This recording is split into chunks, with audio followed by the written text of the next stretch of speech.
Hello everyone, welcome to this channel. ሰላም ወደ ቻናላችን ተከታዮች እንዴት ናችሁ? በዛሬ ቪዲዮአችን ስለ common English idioms እናያለን። idioms ማለት ፈሊጥ በአማርኛ ፈሊጥ ወይም ደግሞ አባባል ማለት ነው። እነዚህ most of the time አባባሎች ያው እኛም አበሾችን በጣም እንጠቀማቸው አባባሎች አሉ። እንዲሁም ደግሞ የእንግሊሽ ኔቲቮችም እነዚህ idiomoችን most of the time በሚያወሩት any conversation ላይ to make the conversation easy ለማድረግ ንግግራቸው more advanced ለማድረግ and it is to make it easy ለማድረግ ቀላል ለማድረግ ኢዲየሞችን ወይም ደግሞ ፈሊጥ አባባላዊ አባባል ንግግሮችን ይጠቀማሉ። ዛሬ ኮመን የሆኑትን እንግሊሽ ኢዲየሞችን ቢያንስ 10ዎቹን እናያለን። at the end of the 10th idioms ደግሞ I have a question for you. አንድ ጥያቄ አለችን። ያቺ ኢዲየም ምን ማለት እንደሆነች ኮሜንት ላይ ተጽፉልኛላችሁ ትርጉሟን። ወደ ትምህርታችን እንሂድ።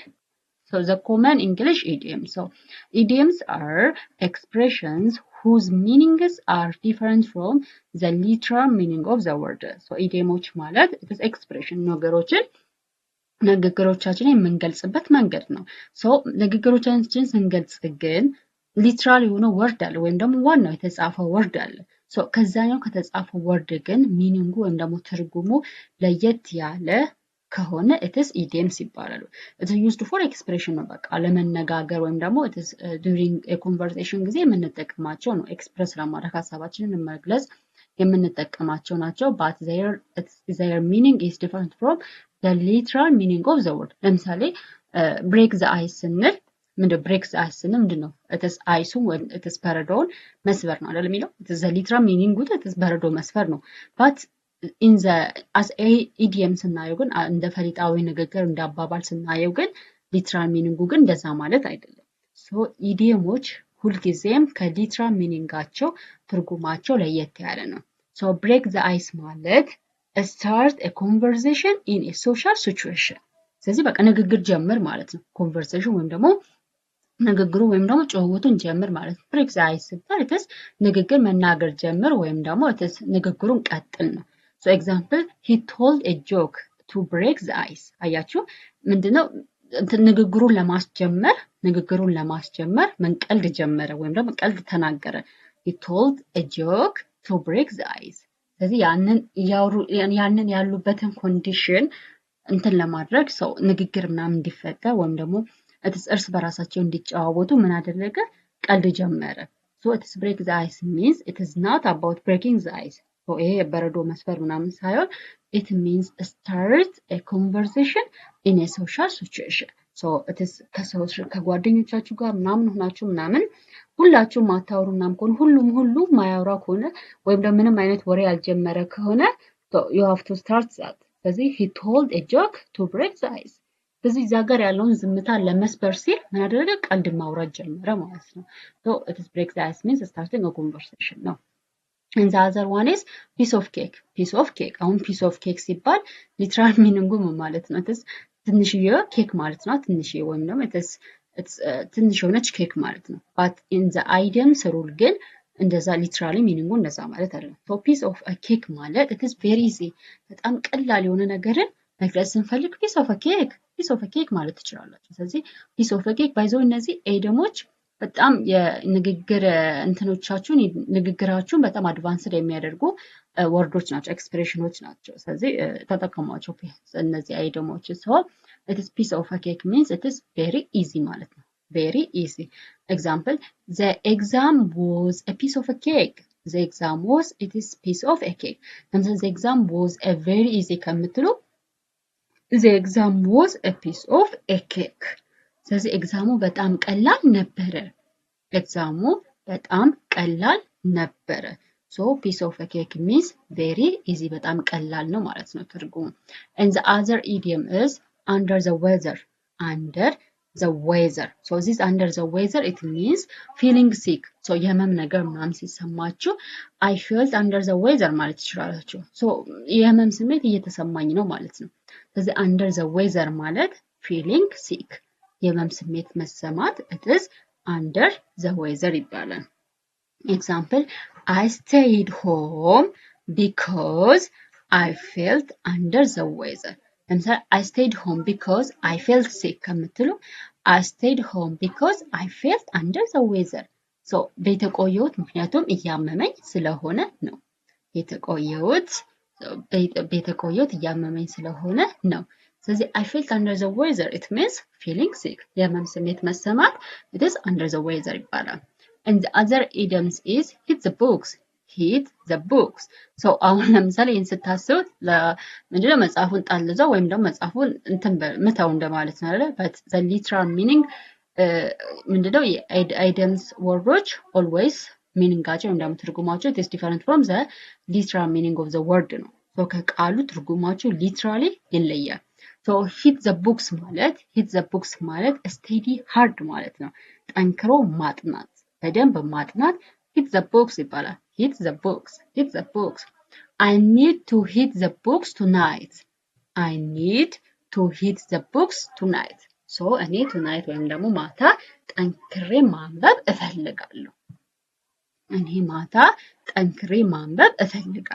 so you can say I need to hit the books tonight so I need to study hard tonight ከምትሉ I need to hit the books tonight so እኔ ሌሊት ወይም ደግሞ ማታ ጠንክሬ ማንበብ እፈልጋለሁ። so hit the books means study hard ስለዚህ እነዚህ ኤደምስ ወርዶችን ወይም ኤክስፕሬሽኖችን በመጠቀም ፊሊንጋችሁን ንግግራችሁን ምናምን ሞር አድቫንስ ማድረግ ትችላላችሁ and more attractive ደግሞ ማድረግ ትችላላችሁ። ለምሳሌ I need to hit the books tonight ስትሉ hit the books ምን ማለት ነው ሚላችሁ ሊኖር ይችላል።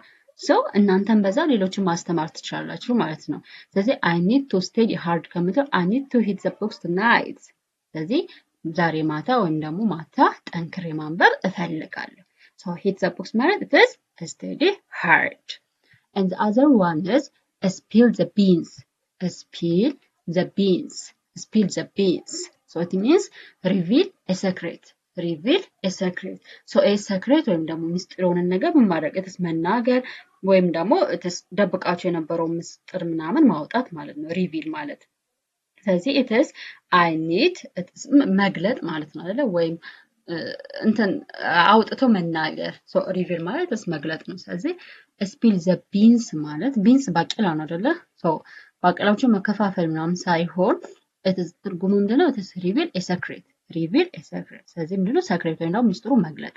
example she spilled the beans about the surprise party so አሁን ለምሳሌ she spilled the beans about the surprise party so የሆነን ሰው ሰርፕራይዝ ልታደርጉ ነበረ ነገር ግን ሰርፕራይዝ የነበረው ነገር it's a secret ምስጢር ነው አይደለ? so ምስጢሩን መግለጥ ማለት ነው ምስጢሩን ማውጣት። ስለዚህ she spilled the beans about the surprise party so እሷ ስለ ሰርፕራይዝ ፓርቲ ወይም ደግሞ ስለ ፓርቲው ሰርፕራይዝ ስለሚደረገው ነገር ምን አደረገች? ምስጢሩን አወጣች። ስለዚህ it is የሆነ ምስጢር ማውጣት ወይም ደግሞ የሆነ ምስጢር መናገር it is spill the beans ይባላል። spill the beans and the other one is once in a blue moon so this means it is very rarely so በጣም rarely ወይም ደግሞ ብዙ ጊዜ ማይገኝ ነገርን once in a blue moon ማለት ትችላላችሁ። so very rarely so በጣም ማይገኝ ነገር or it is በቃ በጣም very rare የሆነ ነገር it is once in a blue moon ማለት ትችላላችሁ። example he visits us once in a blue moon so እሱ እኛን ከስንት አንዴ ነው የሚጎበኘን ከስንት አንዴ ነው የሚጎበኘን so that means እሱ እነሱን የሚጎበኝበት ታይም it is በጣም ሬር ነው ማለት ነው rare so just አልጎበኘ ማለት ይቻላል ማለት ነው so it is because it is very rare ነው so it is very rare so he visits us very rarely ከምንል he visits us once in a blue moon so it is ንግግራችሁን ኤክስፕሬሽናችሁን ማድረግ ትችላላችሁ it is more attractive እና more advanced ማድረግ ትችላላችሁ። ስለዚህ እኛን ከስንት አንዴ ነው የሚጎበኘን በጣም very rarely ነው የሚጎበኘን ማለት ነው so he visits us once in a blue moon and the other one is cost an arm and a leg so this means it is very expensive በጣም ውድ የሆነ ነገር መግለጽ ስትፈልጉ ለምሳሌ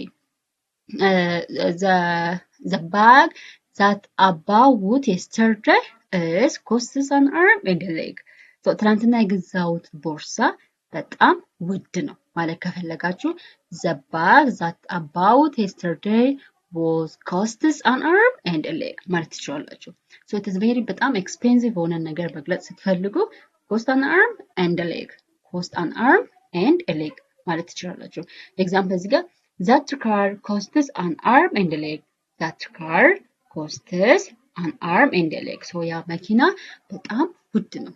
ያ መኪና በጣም ውድ ነው። costs an arm and a leg so ቃላቶች ራሱ ደስ ይላሉ አይደለ? so ስታወሯቸው ራሱ it is interesting ናቸው attractive ናቸው ማለት ነው።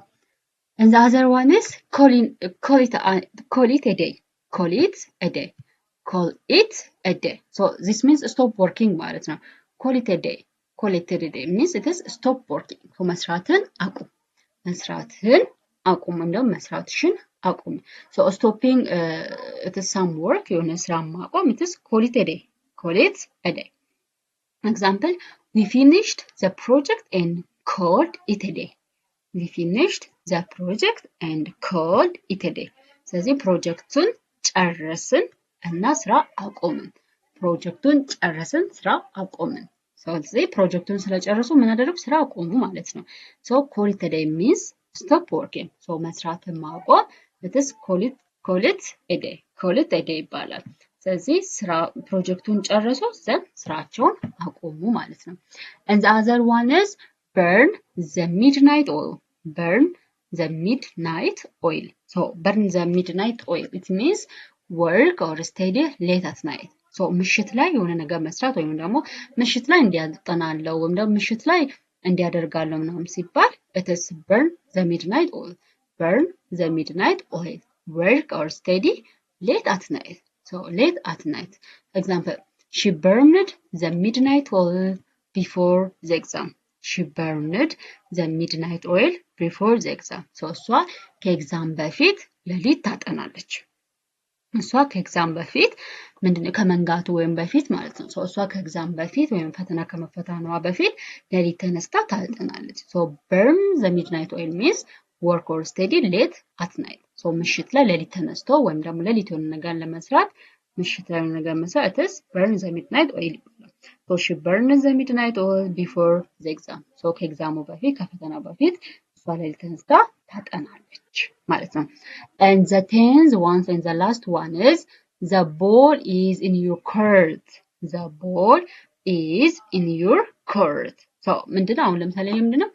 ኳሱ በእናንተ ኳሱ ባንተ ኮርስ it means ፍርድ ቤት አይደለ so ኳሱ ባንተ ፍርድ ቤት ነው እናንተ ፍርድ ቤት ነው ማለት ነው but it is not the meaning ይሄ ማለት አይደለም it is the literal meaning አይደለም ይሄም so the ball is in your court means it's your decision ያንተ ውሳኔ ነው ያንተ ኃላፊነት ነው ማለት ነው the ball is in your court ማለት it's your decision ያንተ ውሳኔ ነው ወይም ደግሞ it's your responsibility ያንተ ኃላፊነት ነው example I gave you my advice I gave you my advice now the ball is in your court ለምሳሌ I gave you my advice now it's your decision ማለት ነው so I gave you my advice so እኔ ምክሬን ሰጥቼካለሁ እንግዲህ ውሳኔው ያንተ ነው እኔ ምክሬን ሰጥቼካለሁ እንግዲህ አሁን ውሳኔው ያንተ ነው so it's your decision ማለት ስትፈልጉ you can say the ball is in your court the ball is in your court ማለት ትችላላችሁ ማለት ነው